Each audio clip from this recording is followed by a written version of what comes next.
Planejamento e controle de risco, as ferramentas necessárias para um futuro sem grandes surpresas. Fala pessoal, bom dia. Aqui quem fala é o administrador Sandro Souza e nesse vídeo nós vamos conversar um pouquinho a respeito de. Na realidade, nós vamos responder uma questão, tá? Eu tive a ideia de fazer esse vídeo devido a um atendimento que eu fiz a uma pessoa que queria participar do programa Minha Casa Minha Vida. Entretanto, ela tinha um imóvel no nome dela. E isso é uma dúvida corriqueira no mercado imobiliário, né? Porque apesar de você ter recebido o imóvel e ser no proprietário, você não pode perder um direito adquirido que você tem de participar de um programa social, desde que o imóvel seja para você morar e sua renda seja baixa, tá bom? Nós temos diversos casos de pais e mães que já têm uma vida instável, mas o filho quer começar a vida dele. E nada mais justo que ele utilizar esse benefício que o governo dá para ele, tá bom?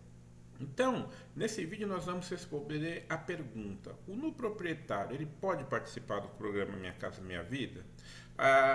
Isso não tem, apesar de estar escrito aqui, eu não quero que seja um estudo completo porque eu não sou advogado. Eu sou um administrador de empresas, mas a gente tem que aprender a usar a cabeça, né? E se eu cometer alguma gafe aqui, por favor, meus amigos advogados, escrevam aí na área de comentários para me ajudar a corrigir um eventual erro, tá bom?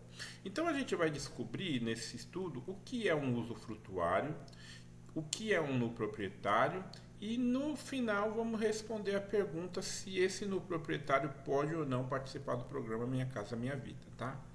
É um guia que eu quero que seja o mais completo possível, mas sempre lembrando que se te cometer alguma gafe, por favor, me corrijam aqui, tá bom? Antes da gente começar a entrar no assunto, eu queria fazer um convite para vocês. Essa aqui é a Patrícia Dragoni, ela é uma amiga pessoal minha e ela está lançando, na realidade ela já lançou o livro, tá? Saúde Mental para uma Vida Melhor. Ela lançou pela editora Chave Mestra, tá? E eu dei uma olhada lá no site da Chave Mestra e é bem interessante o trabalho que eles fazem para promover, né, para desenvolver o trabalho de novos escritores, tá bom? Eu acho que um livro é um legado que você deixa, né? Seja de um nicho de mercado que você domine, seja de uma autobiografia, enfim. É um legado que você deixa para a sociedade de um assunto que você domina, tá? A Patrícia é coautora do livro e eu convido vocês a ou adquirir esse exemplar direto pelo site da Chave Mestra ou então entre em contato comigo que eu mando o contato dela e vocês adquirem através do link dela. Tá bom, pessoal? Então, pessoal, começando aqui e vamos tirar a dúvida, o que é um usufrutuário? Um usufrutuário é quem tem o direito de usos e frutos de um bem. Então, digamos que, por exemplo, tem o papai e a mamãe e eles querem transferir o imóvel para o nome do filho. Sandro, para que serve essa transferência na realidade, né? Para que ele vai gastar dinheiro com isso? Vocês sabem, pessoal, que quanto mais sênior os pais vão ficando, mais vai se aproximando uma fase da vida em que eles têm que aproveitar a vida e tirar problema do horizonte. E, entretanto, ninguém é eterno. Uma hora o papai e a mamãe eles vão dessa para melhor. E nessas ocasiões, o custo de um inventário é gigantesco, né? Ele pode chegar até 8% do valor do patrimônio da família. Então, se você tem um patrimônio de uma casa que vai R$ 500.000, você faz a conta que você vai ver o que você vai gastar com inventário.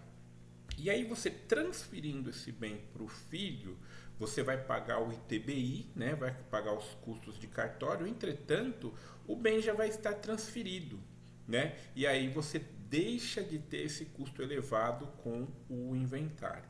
Ok, pessoal? Mas aí o que acontece? Esse imóvel ele pode ser transferido, mas o pai e a mãe eles têm o direito de uso e têm o uso e fruto desse imóvel. Então, se ele quiser pegar esse imóvel e alugar e receber renda de aluguel, ele pode, né? Se ele quiser morar nesse imóvel, ele pode. E enquanto tiver esse direito de uso e fruto, né, que pode ser vitalício, pode ser por um tempo, no proprietário ele não pode vender, o filho não pode vender, entendeu?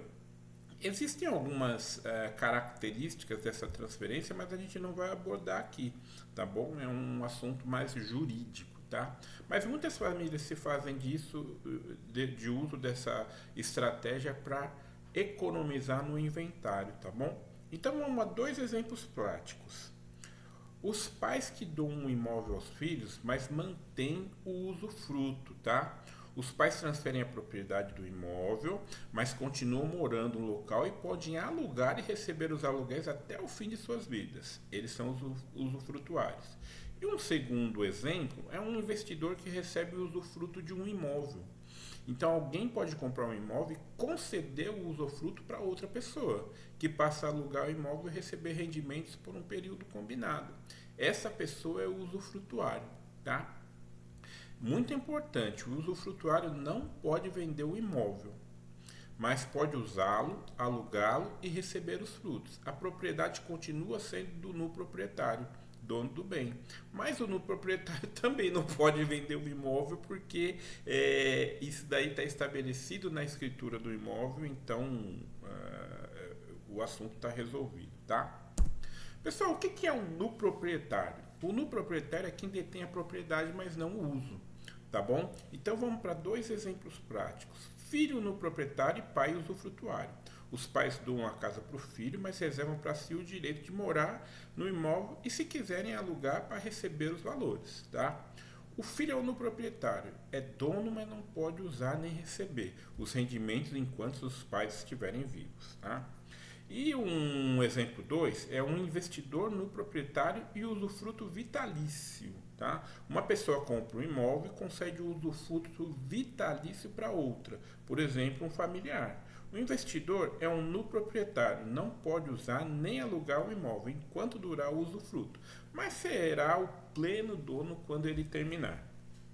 Pessoal, é importante, o nu proprietário é o dono no papel, mas não pode usar, não pode alugar e nem receber os rendimentos desse imóvel, tá bom? Ele terá todos os poderes sobre o bem apenas após o fim do usufruto.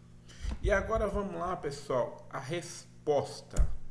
Sim, pode, de acordo com o artigo 9º, inciso 2 da Lei 14.620 de 13 de julho de 2023, vamos nos ater aos fatos.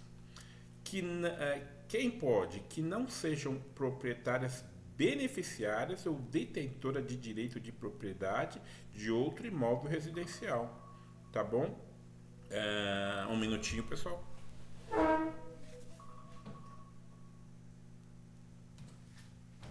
Tocou o alarme aqui.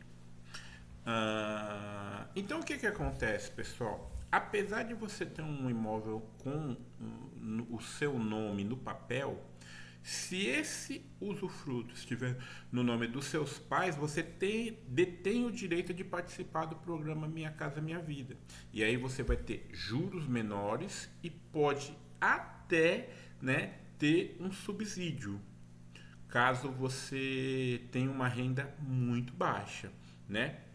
Então, pessoal, tá respondido, tá a lei aí, pode ficar tranquilo que vocês podem participar do programa Minha Casa Minha Vida. E se a renda de vocês for maior, vocês têm todo o direito de usar aqueles benefícios que a gente tem quando a gente vai comprar o primeiro imóvel. E quais são esses benefícios? A gente vai colocar em um outro vídeo, tá? Mas um deles é desconto nas taxas cartorárias, tá bom? Que pode fazer uma pequena diferença no custo de aquisição do imóvel, tá? Eu espero que eu possa ter respondido essa pergunta. Deixem as dúvidas nos comentários e meus amigos advogados vão me ajudar a responder essas perguntas se tiver um trâmite mais jurídico. Um grande abraço, fiquem com Deus, sucesso e paz.